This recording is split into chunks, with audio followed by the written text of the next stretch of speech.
Kalian pikir seperti ini, semakin banyak uang yang kalian miliki, kalian bisa untuk melepas yang namanya topengnya. Karena gue tahu banget ya, orang-orang yang nggak punya kapasitas untuk punya uang banyak, mereka harus pakai topeng. Maksudnya apa? Mereka misalnya punya bos yang mereka nggak suka, tapi mereka harus pura-pura baik di depan bosnya karena nggak punya uang.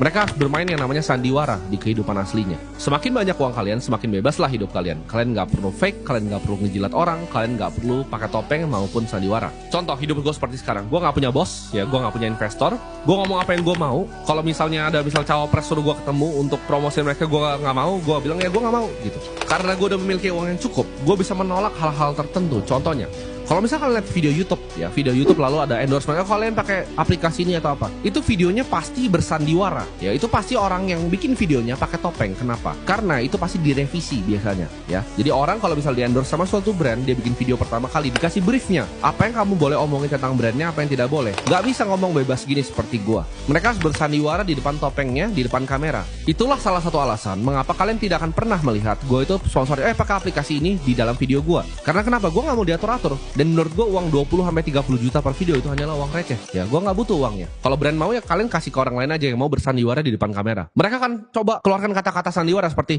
oh ini memang brandnya saya suka dan lain-lain. Tapi enggak, itu briefnya dari brand-brand tersebut. Seperti gue bilang tadi, uang itu adalah kaca pembesar dari sifat asli manusia. Kalau dia baik, dia akan semakin baik. Kalau dia jahat, ya dia semakin jahat.